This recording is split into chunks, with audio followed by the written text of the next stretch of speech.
The Legend of Zelda is a very special series. In one game, you're waking up a fish sleeping in an egg on a mountain. In another, you're free to explore a massive overworld, setting fire to everything in sight. And we all have that one Zelda game that'll always remain special to us. Something that stays in our hearts long after the credits roll.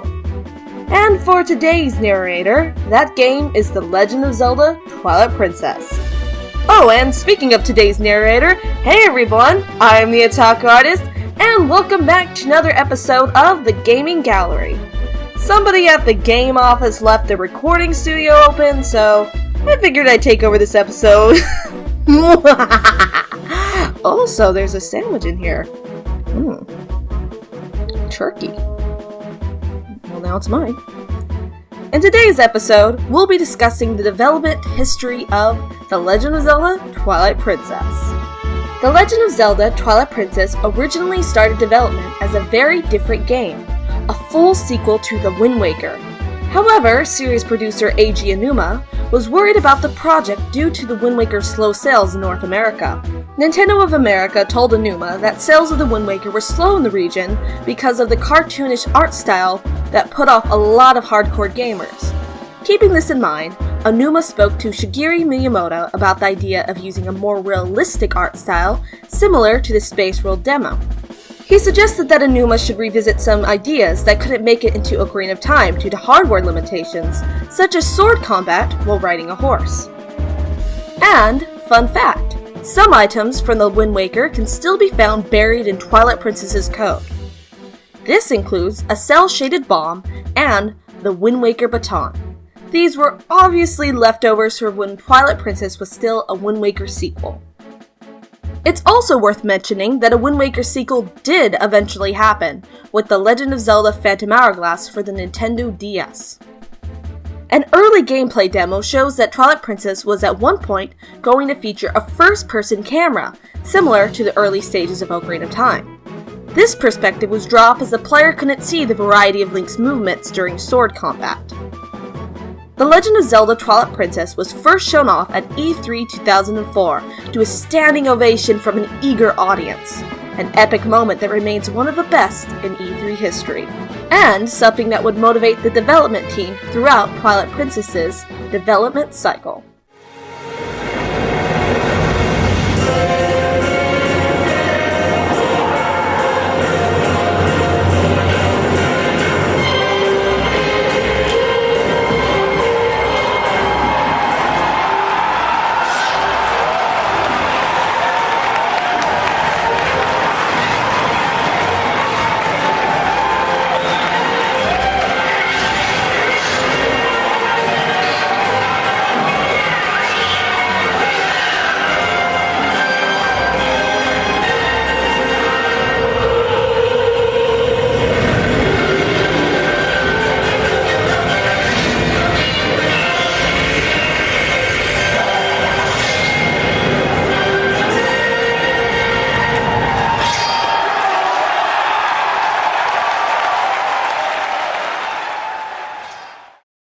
Throughout development, Eiji Aonuma wasn't sure about releasing the game for the Wii.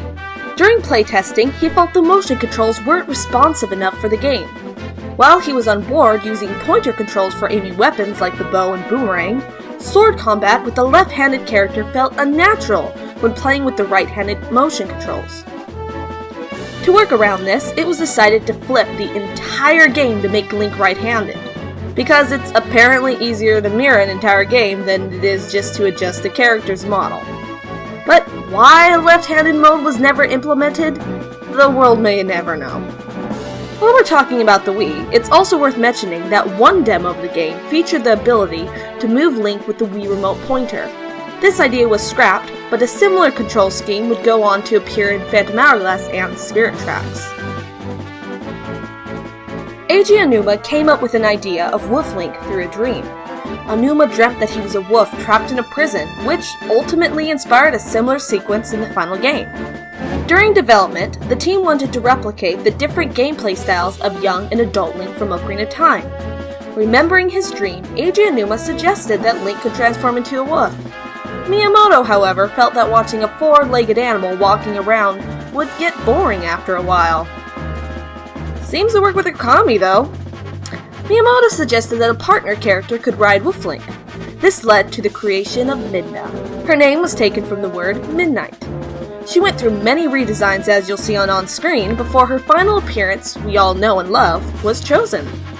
And fun fact, when Wolf Link is alone, you can see Midna in his shadow. Now, let's discuss some unused ideas. A forest can be seen in early trailers of the game that doesn't resemble anything from the final game. Whether this is an early version of Faron Woods or an entirely different region is hard to say for sure. It is worth mentioning that the trailers show a dark and a light forest, which many fans point out that the dark forest greatly resembles the Ocarina of Time beta forest. We can also see some kitties and puppies following Link around the forest. While we're talking about unused areas, it's also worth mentioning that Hyrule Field has more dead trees in the early trailers, and in this scene of Link fighting a moblin, there's a knocked over torch.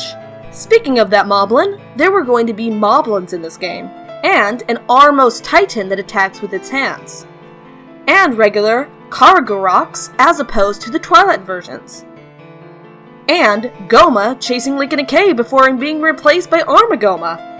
This idea, however, was later used in Spirit Tracks. And an unused enemy called Goron Golem, a large group of Gorons stacked on top of each other that makes a massive Goron. And this guy, who was likely just used for testing character heights. In the game's files, there's also an unused item called a Leaf Surf, which would have been used for surfing down Snow Peak. In the Japanese version, this item is referred to as shield surfing. This idea would eventually be expanded upon in The Legend of Zelda Breath of the Wild.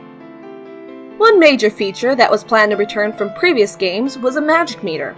This meter can be seen on the box art of the Wii version, so it's safe to assume that it was scrapped late in development. The magic meter would have been used on the fire and ice arrows. They're like regular arrows, but they were on fire, or frozen. These ideas were used in other Zelda games, such as Majora's Mask and Ocarina of Time, so it's pretty strange that they weren't implemented in Twilight Princess.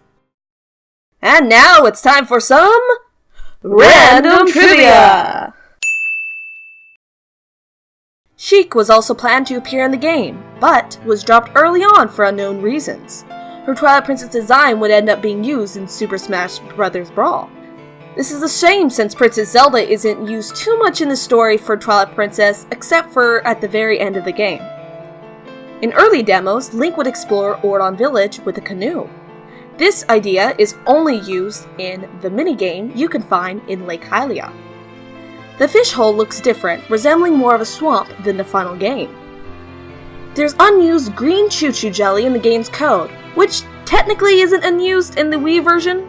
In Room 19 in the Cave of Ordeals, destroying all the purple choo-choos and then letting a blue and yellow choo-choo merge together, and scooping everything together, will cause a green choo-choo jelly to appear. Performing this trick on the GameCube will create purple choo-choo jelly. When drinking the green choo-choo jelly, it yields no effect, sadly. There's also unused black choo-choo jelly and another bottled item that appears to act like blue fire from Ocarina of Time. Some character designs look different than their final versions. Elia had Hylian ears, Beth had a toy, Louise would accompany Darbus, and Midna had different hairstyles, although the few shadow remained within all of her redesigns. There's also unused text hinting that you would have used magic to transform into a wolf. Another unused line of text reveals that players at one point would be able to transfer their save files back and forth between the GameCube and Wii versions. The Twilight Realm was also originally going to appear in black and white. While the final version does still look awesome, our editor, Later Gator to You, still wishes the black and white version still happened. I, however, feel that the black and white version is cool, and the final version is also really cool. So it would have been cool to see kind of a mix between them. Or, here's an idea just off the top of my head, how about when you're collecting the Tears of Light, the areas where you haven't collected the Tears of Light are black and white. However, when you collect the Tears of Light, it turns into the final version of the Twilight Realm. You can keep that part in or not. Just an idea I had off the top of my head. After development wrapped up on The Legend of Zelda Twilight Princess, the developers had fun placing Mii characters all across Hyrule Field. They've been having fun just fiddling around with Mii's in the Twilight Princess engine. This is something our development teams do all the time once they get done with a game and start thinking about other ideas. It's kind of funny because you can see Mii running around in the world of Hyrule, but there's no telling that would ever actually come to fruition. It's just our team members having fun and taking off stress after a touch development cycle. You know, I wish that one of the team members had taken a picture of this crazy event or some video footage because honestly, that would have been pretty funny to see. One last piece of random trivia we'll share in today's episode is a spoiler for Twilight Princess. So, if you haven't seen the game's ending yet, please skip ahead to the time you see on screen. When Twilight Minda was announced for Hyrule Warriors, Eiji Aonuma revealed that he'd been trying to come up with any kind of excuse to use her final form at the end of the game, as he loved her character design but wasn't able to figure out a realistic way to bring her back. You can do that in a Twilight Princess sequel. So, he was glad to see Twilight Minda finally make her grand return. And that's all for today, so thank you all so much for watching this episode of The Gaming Gallery. If you want more gaming trivia, there'll be a playlist on screen for your clicking convenience. I'm sure there's a few Zelda videos on there if you're into that kind of thing. And if you liked hearing me babble on and like Twilight Princess as much as I do, I did a Let's Play of the game as well as some other Zelda content on my channel. Thank you for watching and... what's the usual outro? Oh, here it is! And remember that in our hearts, we are gamers! Now I gotta go before they catch me! Hey everybody, Patrick here to you, and in today's episode of the... Wait, this video's already over? And who ate my sandwich?